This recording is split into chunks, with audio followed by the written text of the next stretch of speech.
Hello everyone, very warm welcome to my channel learning with Komal. तो आज की इस वीडियो में हम असेसमेंट ऑफ इंश्योरेंस कंपनीज को स्टडी करने जा रहे हैं, जिसमें हम इसकी पूरी थ्योरी को कवर करेंगे। और जैसे कि मैं आपको बता दूं, ये इंश्योरेंस कंपनीज वीडियो का पार्ट 1 होगा। इसके बाद 2 और पार्ट आएंगे जिसमें हमारी पूरी थ्योरी कवर होगी। आज की वीडियो में हम इसका इंट्रोडक्शन देंगे, साथ में आपको ये भी बताएंगे कि कितने टाइप्स के इंश्योरेंस बिजनेस होते हैं, है ना।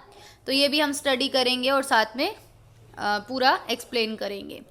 वीडियो को लाइक, शेयर एंड कमेंट ज़रूर करें। बड़ी मेहनत लगती है एक वीडियो बनाने में, और वीडियो को सब्सक्राइब, चैनल को सब्सक्राइब ज़रूर करें। चलिए फिर आज का टॉपिक हम स्टार्ट करते हैं। तो जैसे कि आप स्क्रीन पे देख ही सकते हैं, सबसे पहले हमें इंट्रोडक्शन गिवन है।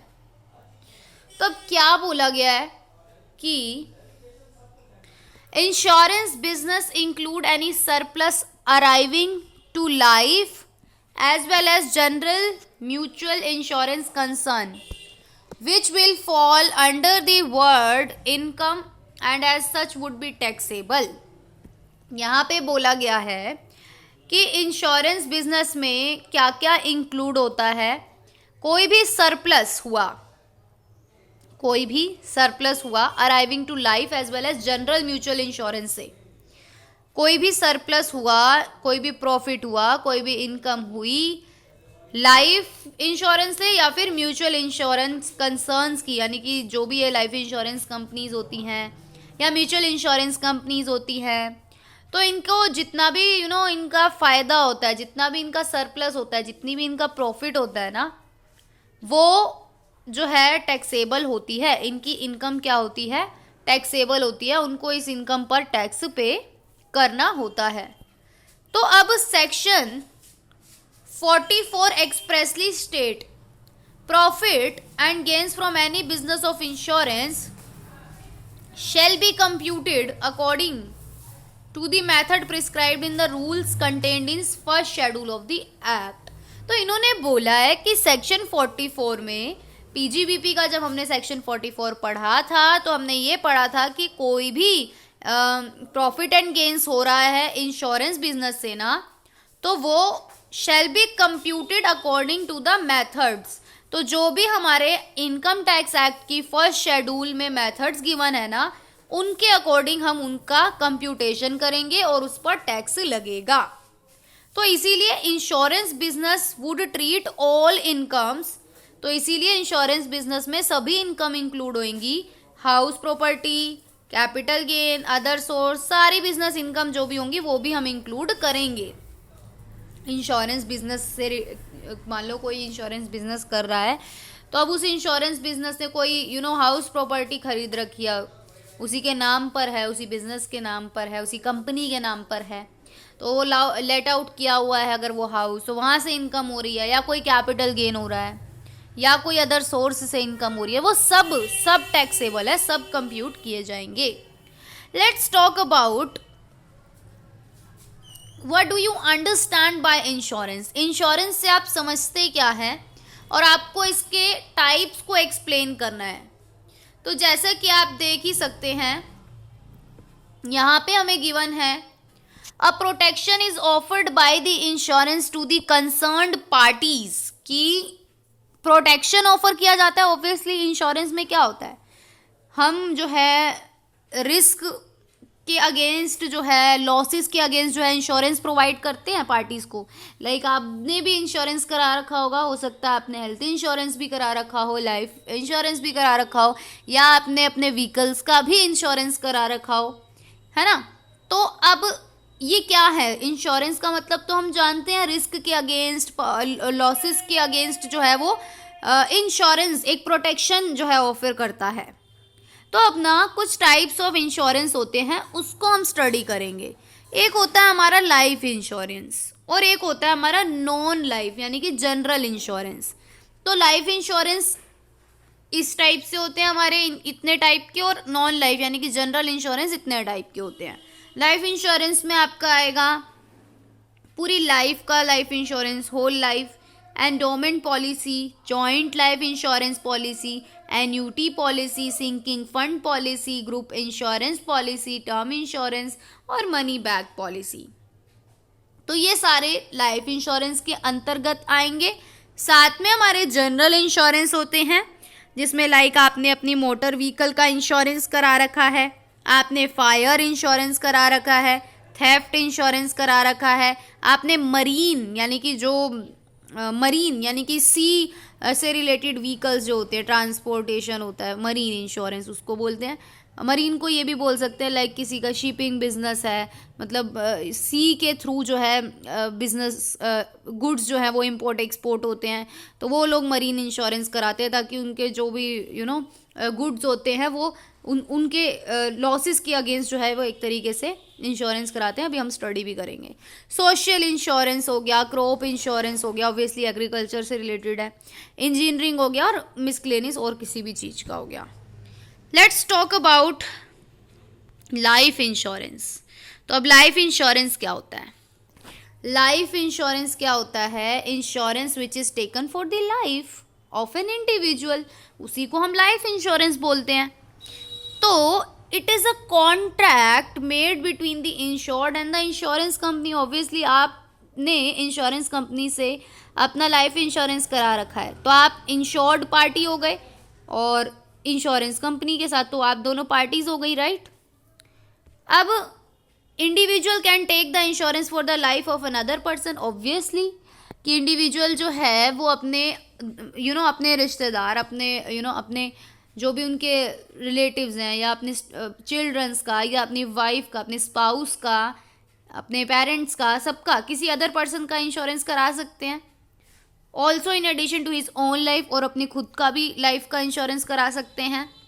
That the person taking insurance has an interest in the life of the other person, है ना? तो यही सब लाइफ इंश्योरेंस के अंतर्गत आता है। तो अब ना this insurance is taken for a specified period of time. कुछ ऐसे भी होते हैं एक स्पेसिफाइड पीरियड ऑफ टाइम होता है कि लाइक 10 साल 20 साल का इंश्योरेंस भी होता है। इसमें स्पेसिफाइड पीरियड ऑफ टाइम भी होता है कि जब तक आपको जो है पेमेंट देनी पड़ेगी, प्रीमियम देना पड़ेगा रेगुलरली, और इसके अंतर्गत जो भी पेमेंट ऑफ सम एश्योर्ड होता है वो भी टू द इंश्योर्ड और हिज सक्सेसर, और वो इंश्योरर जो भी इंश्योर होता है यानी कि जिसका इंश्योरेंस होता है उसको मिलता है पेमेंट, और या फिर उसके सक्सेसर को, यानी कि मान लो उस इंश्योर्ड जिसने अपना इंश्योरेंस कराया था वो उसकी डेथ हो गई, तो जो भी नॉमिनी होगा, जो भी उसका सक्सेसर होगा, यानी कि उसके बाद लाइक, है ना, तो उसको मिलेगा। तो on the date of maturity कब मिलेगा? या तो मैच्योरिटी हो गया उस इंश्योरेंस पीरियड का, टाइम पीरियड का मैच्योरिटी हो गया तब वो पेमेंट हो सकती है। उसके बाद स्पेसिफाइड पीरियोडिक पेमेंट्स हो सकती हैं, या फिर death of the insured. Obviously अगर इंश्योर्ड की डेथ हो गई है तो ऑब्वियसली वो तो पेमेंट तो करनी ही पड़ेगी। अब life insurance has both protections as well as investment element. तो अब इन्होंने बोला है कि लाइफ इंश्योरेंस के दोनों protection as well as investment element होते हैं। ऐसा क्यों बोला है? ऑब्वियसली प्रोटेक्शन तो है ही है, बट इन्वेस्टमेंट क्यों बोला है?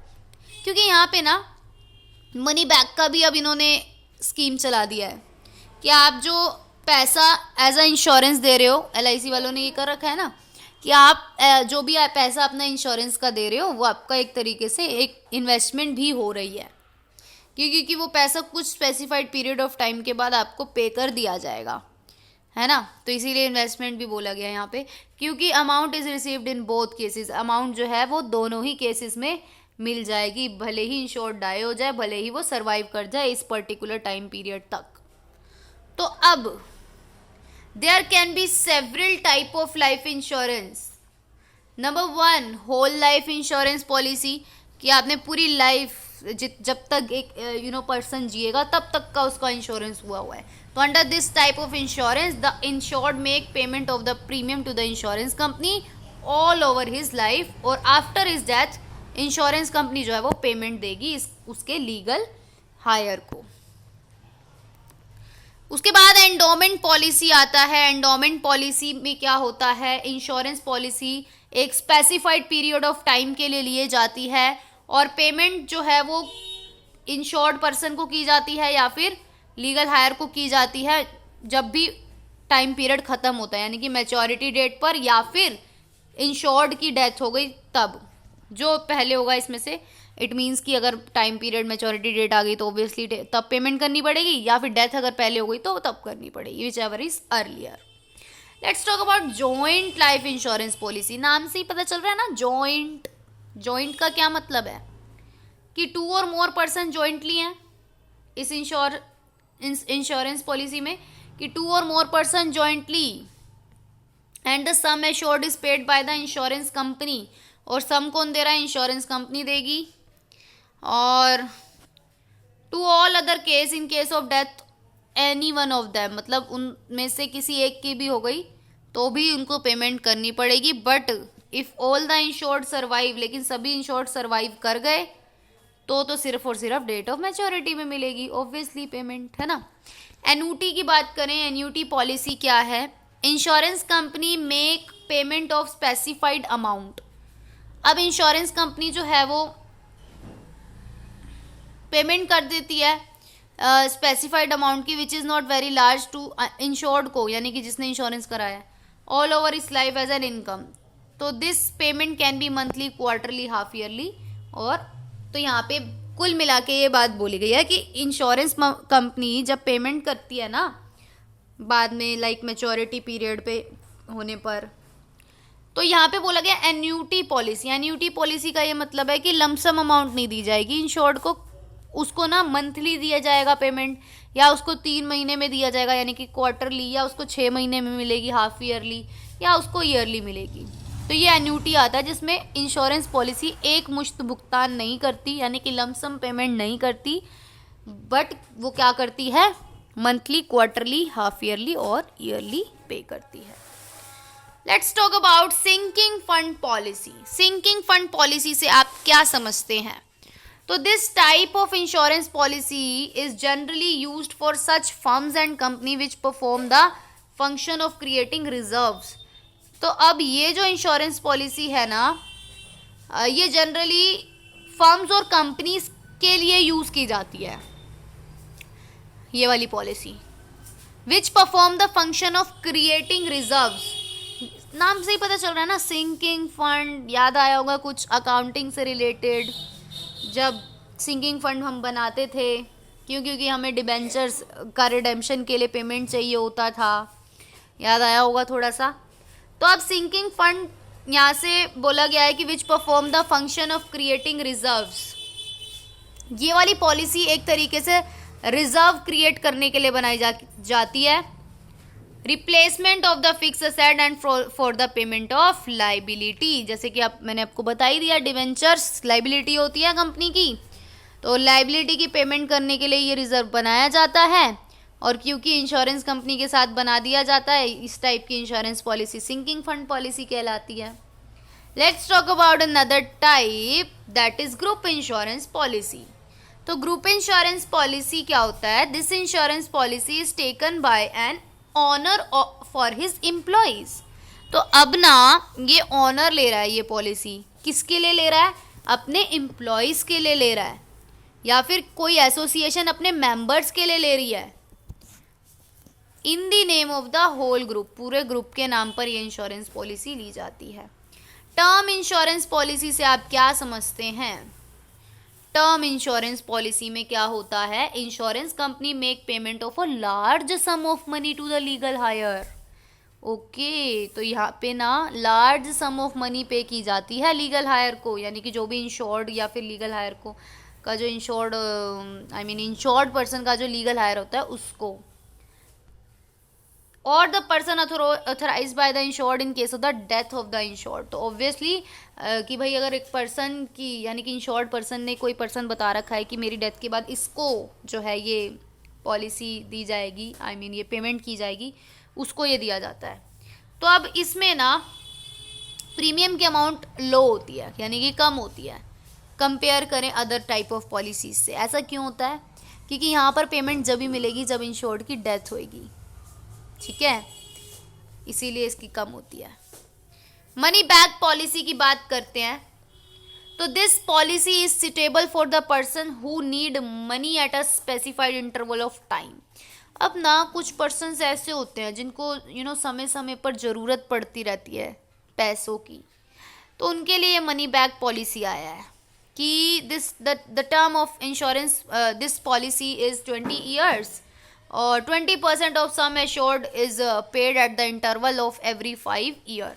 हर 5 साल में जितना भी पेमेंट का 20% हिस्सा है वो पे कर दिया जाता है, और इसमें 40% of the sum assured as well as bonus are paid at the time of maturity, और 40% जो बचता है वो मेच्योरिटी के टाइम पर पे किया जाता है, क्योंकि ये 20 ईयर का होता है।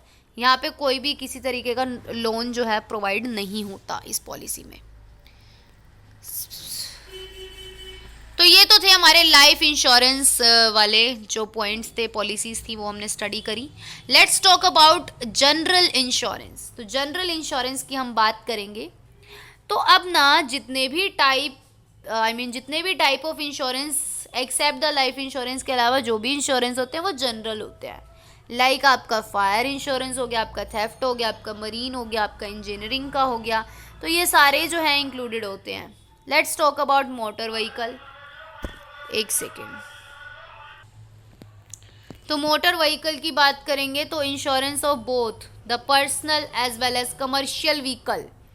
अगर आपका व्हीकल पर्सनल है यार, अगर आपका व्हीकल कमर्शियल है, यानी कि आप उसको यूज़ कर रहे हो पैसे कमाने के लिए उस व्हीकल को, तो ये दोनों ही मोटर व्हीकल इंश्योरेंस के अंतर्गत आएंगे। और अगर आप इनका जो है इंश्योरेंस कराते हैं तो वो आपका मोटर व्हीकल इंश्योरेंस कहलाता है।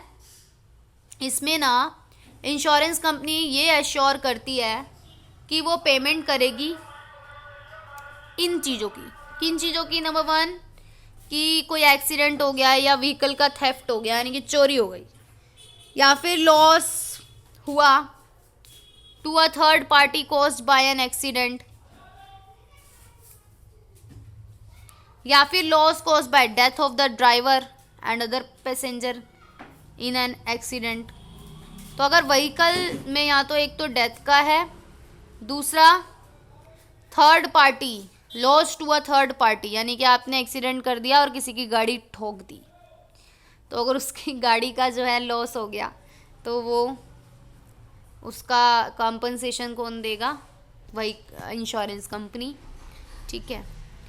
उसके बाद insurance can be taken for 1 year, और इंश्योरेंस जो है 1 साल के लिए ले सकते हो। In case of the damage to the vehicle insurance company payment कर देगी।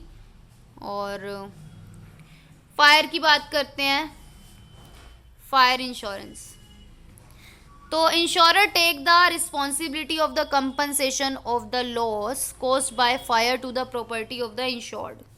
तो अब यहाँ पर इंश्योरर जो है वो रिस्पॉन्सिबिलिटी लेता है, यानी कि इंश्योरेंस कंपनी रिस्पॉन्सिबिलिटी लेती है कि अगर प्रॉपर्टी को नुकसान पहुँचा फायर की वजह से, आग लगने की वजह से, तो इंश्योरेंस कंपनी जो है वो कॉम्पनसेशन देगी, यानी कि पेमेंट करेगी। तो insurance is generally taken for the period of 1 year, 1 साल के लिए होता है ये। अगर कोई भी लॉस नहीं हुआ देन नो पेमेंट, कोई पेमेंट नहीं मिलेगी। उसके बाद यहाँ पे कुछ और भी बात बोली गई है फायर इंश्योरेंस से रिलेटेड कि अंडर दिस कॉन्ट्रैक्ट ओनर, यानी कि जो इंश्योरेंस करवा रहा है, insured is required to have an insurable interest होना चाहिए। जैसे कि insurable interest can be due to ownership. कहने का ये मतलब है वो जिस चीज़ का इंश्योरेंस करा रहा है ना उसके पास ऑनरशिप होनी चाहिए, पोजेशन होना चाहिए। ये नहीं कि कोई चीज़ उसकी है ही नहीं और वो उस चीज़ का इंश्योरेंस करा रहा है, ऐसा नहीं होना चाहिए। तो अब generally the following type of losses are, तो इसमें जनरली किस किस टाइप के लॉसेज हो सकते हैं कि प्रॉपर्टी या गुड्स जो है वो उनका लॉस हो गया by the water used for extinguishing the fire. कहने का ये मतलब है कि फायर को बुझाने के लिए वाटर यूज़ किया गया और उस वजह से लॉस हुआ प्रॉपर्टी और गुड्स का, तो इस टाइप का लॉस हो सकता है। दूसरा, loss of property of good cost while taking the good out of the place damaged by fire. कहने का ये मतलब है फायर हुई, आग लग गई, गुड्स को बाहर लाया गया उस जगह से, तो उस वजह से गुड्स जो है वो ख़राब हो गए, है ना, तो उन गुड्स का जो है लॉस हुआ, वहाँ उसका जो है इंश्योरेंस कंपनी पेमेंट करेगी। या फिर एक्सटिंग मतलब फायर बुझाने के लिए आपने जो एम्प्लॉयज़ बुलाए, उनको जो आपने पेमेंट करी, उस चीज़ का भी इंश्योरेंस कंपनी भुगतान करेगी। Let's talk about theft. तो थेफ्ट से आप क्या समझते हैं? चोरी। तो इंश्योरर एश्योर करता है कि अगर आपकी एसेट की चोरी हो गई, आपकी किसी संपत्ति का थेफ्ट हो गया, तो उस वजह से जो भी आपको जितना भी उस टाइम पर नुकसान होगा वो इंश्योरेंस कंपनी पे करेगी। अगर कोई भी नहीं हुआ चोरी वोरी तो कुछ भी पेमेंट नहीं मिलेगी। तो thus the theft insurance also has the protection element only and there is no investment element. इसमें किसी भी तरीके का इन्वेस्टमेंट एलिमेंट नहीं है, यानी कि चोरी हुई तो पेमेंट मिल जाएगी, चोरी नहीं हुई तो कोई पेमेंट नहीं मिलेगी। तो this type of insurance is generally needed by bank, insurance company, large business houses. तो इन सबको ज़रूरत पड़ती है इस टाइप के इंश्योरेंस की। Let's talk about marine insurance. Marine insurance से आप क्या समझते हैं? मरीन से आप क्या समझते हैं? वर्ड ये मरीन है ना, जो क्या है ये? तो insured is assured by the insurer goods in the sea. जैसे कि मैंने आपको बताया था, समुद्र के माध्यम से गुड्स का एक्सपोर्ट या इंपोर्ट होता है, तो वहाँ से अगर कोई नुकसान हो गया, मतलब आने जाने में गुड्स गुड्स को कुछ लॉस हो गया, तो no payment is made to the insured if there is no loss. अगर किसी प्रकार का लॉस नहीं हो रहा तो किसी भी प्रकार की पेमेंट नहीं करेगी इंश्योरेंस कंपनी। लॉस होगा तभी तो करेगी। तो एक तरीके का प्रोटेक्शन एलिमेंट है, इन्वेस्टमेंट एलिमेंट नहीं है। क्यों? क्योंकि गुड्स को नुकसान पहुंचेगा, गुड्स का लॉस होगा तो ही पेमेंट होगी, अदरवाइज कोई पेमेंट नहीं होगी। बट हम लाइफ इंश्योरेंस में क्या पढ़ रहे थे? इन्वेस्टमेंट एलिमेंट था ना, सब में प्रोटेक्शन भी था, इन्वेस्टमेंट भी था, राइट। तो 4 टाइप ऑफ इंश्योरेंस आते हैं इसमें, hull, freight, cargo, marine liability insurance. तो इस टाइप के इंश्योरेंस आएंगे इसमें। सोशल की बात करें, social insurance is such an arrangement जिसमें in which the risk like unemployment, sickness, accident, death are insured with the cooperation of the employees, service provider as well as government, so that the living standard of the employee as well as their family can be protected against these risks। अगर unemployment का risk है, sickness का risk है, कहीं हम future में बीमार ना पड़ जाएं, या हमारा कोई एक्सीडेंट ना हो जाए, या हमारी कोई डेथ ना हो जाए, तो इस तरीके का सोशल इंश्योरेंस होता है, ठीक है। और ये जो है एम्प्लॉयज़ का कोऑपरेशन विद दी एम्प्लॉयज़ के कोऑपरेशन के साथ होता है। और सर्विस प्रोवाइडर जो भी होते हैं, चाहे वो गवर्नमेंट हो एज वेल एज गवर्नमेंट जो है, so that the living standard of the employees और उनके फैमिलीज़ का जो है लिविंग स्टैंडर्ड जो है वो प्रोटेक्ट हो इस रिस्क के अगेंस्ट। तो अब following are included under the social insurance. Social insurance में यहाँ पे हमें 5 टाइप के सोशल इंश्योरेंस गिवन है। Number 1 sickness. सिकनेस से आप क्या समझते हैं? मतलब आप बीमार पड़ गए, लाइक आपको कोई is an arrangement is made for the compensation of medical treatment.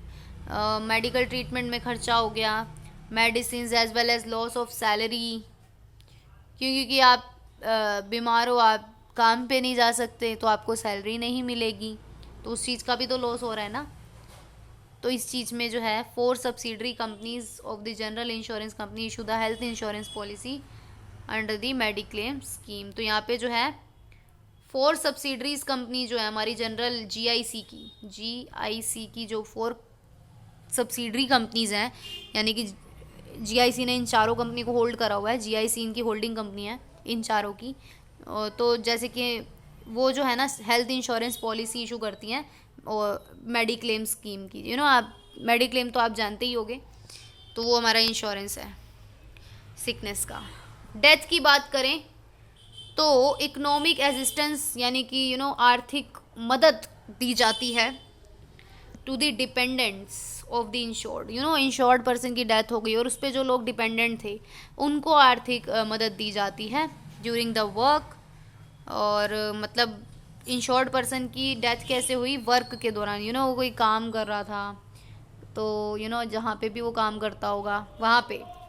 तो अब employers can transfer their liability to the insurer by getting their employees insured. तो अब एम्प्लॉयर जो है ना वो जो है ये एम्प्लॉयज़ का इंश्योरेंस कराते हैं और अपनी जो है लाइबिलिटी दे देते हैं एक तरीके से। अब मैं इस पॉइंट को आपको समझाती हूँ, एक मिनट। इस पॉइंट का ये मतलब है कि लाइक एम्प्लॉयर यानी कि जहाँ पे वो इंश्योर्ड पर्सन जिसकी डेथ हुई है वो वहाँ काम कर रहा है, उसकी कंपनी में या उसकी फर्म में या उसकी फैक्ट्री में। तो अब एम्प्लॉयर सोच रहा है यार कि अगर मेरी फैक्ट्री में किसी कर्मचारी को कुछ हो जाए तो मैं इतना पैसा कहाँ से लाऊंगा, है ना, एकदम से। तो इसीलिए एम्प्लॉयर क्या करता है, अपने सारे एम्प्लॉयज़ का इंश्योरेंस करा देता है कि भाई मेरी फैक्ट्री में किसी को अगर कुछ हुआ तो इंश्योरेंस कंपनी भुगतान करेगी। आई ये बात समझ में। तो ये था डेथ इंश्योरेंस। वर्क के दौरान अगर डेथ हो जाती है तो। डिसेबिलिटी की बात करते हैं हम। डिसेबिलिटी इंश्योरेंस क्या होता है? तो there is a provision of payment of compensation under it in case of full और पार्शियल डिसेबिलिटी। अगर कोई एम्प्लॉई जो है वो या तो वो पूरा डिसेबिलिटी है उसमें या पार्शियली है, क्योंकि फैक्ट्री में उसका एक्सीडेंट हो गया इस वजह से। तो अब लाइबिलिटी जो रहेगी उस एक्सीडेंट की, the liability of compensation of such accident is that of the employer. Obviously दायित्व किसका बनता है? एम्प्लॉयर का। लेकिन एम्प्लॉयर ने जो है अपनी इस लाइबिलिटी को इंश्योरर यानी कि इंश्योरेंस कंपनी को दे दी, ट्रांसफ़र कर दी। क्यों? क्योंकि उसने इंश्योरेंस कंपनी को कह दिया कि भाई अपने एम्प्लॉयज़ का जो है उसने इंश्योरेंस करा दिया। तो अब ये लाइबिलिटी भी किसके पास चली गई? इंश्योरेंस कंपनीज के पास चली गई। Let's talk about another.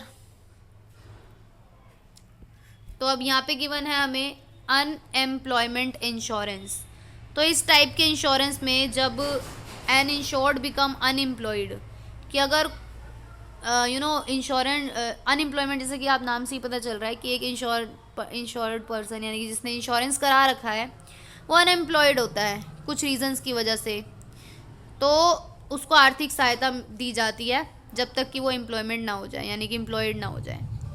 उसके बाद ओल्ड एज इंश्योरेंस की बात करें तो इसमें इंश्योर्ड और his dependent get economic assistance मिलती है आफ्टर अ स्पेसिफाइड एज के बाद।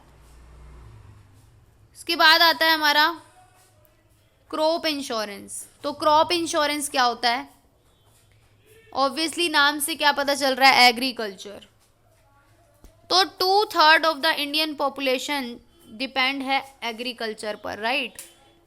2/3 इंडियन पॉपुलेशन एग्रीकल्चर पर डिपेंड है। Agriculture is considered the most risky in the present time.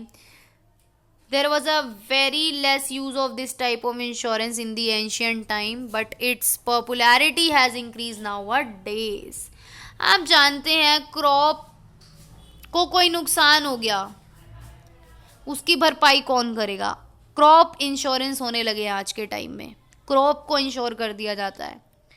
क्यों? क्योंकि मान लो आप एग्रीकल्चर काम करते हो, आप खेती करते हो, क्रॉप करते हो, क्रॉपिंग जो भी है, तो क्लाइमेटिक रीजंस की वजह से बाढ़ आ गई, सूखा पड़ गया, ड्राउट हो गया, तूफान आ गए, आंधी तूफान आ गए, जिस वजह से आपकी क्रॉप को नुकसान पहुंचा, तो उसको आप इंश्योर करा सकते हो, ठीक है। उसके बाद an important fact related to the crop insurance क्या है कि सेंट्रल और स्टेट गवर्नमेंट्स भी कंट्रीब्यूट कर रहे हैं इसमें, ताकि क्रॉप इंश्योरेंस की पॉपुलैरिटी बढ़े, जिससे किसानों को कोई भी दिक्कत ना आए।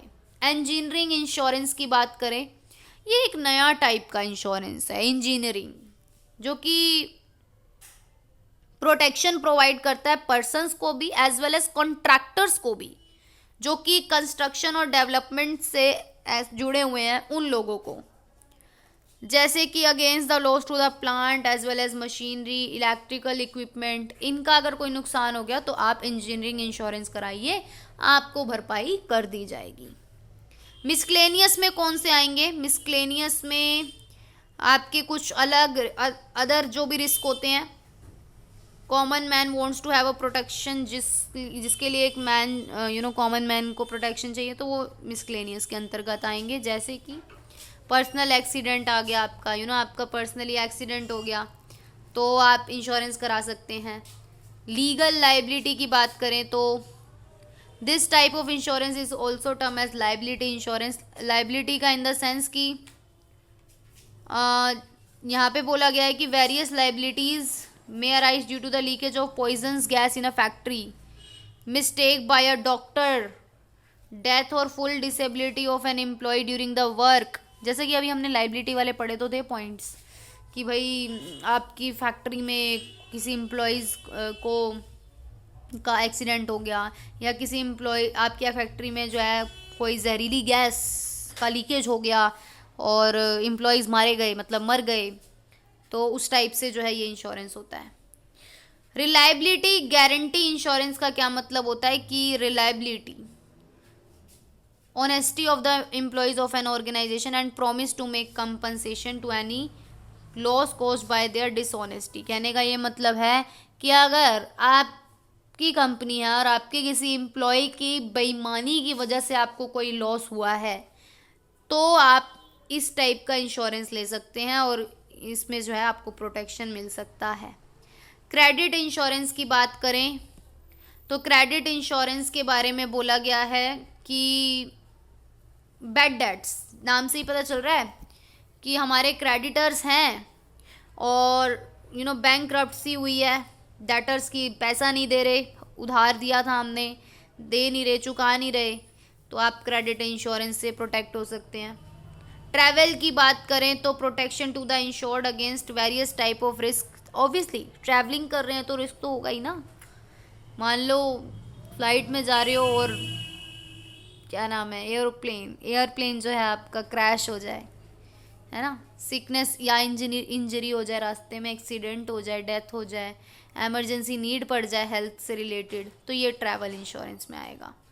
तो ये थे आज के हमारे types of insurance. I hope आज की वीडियो क्लियर होगी। वीडियो को लाइक शेयर कमेंट ज़रूर करें। Thank you so much.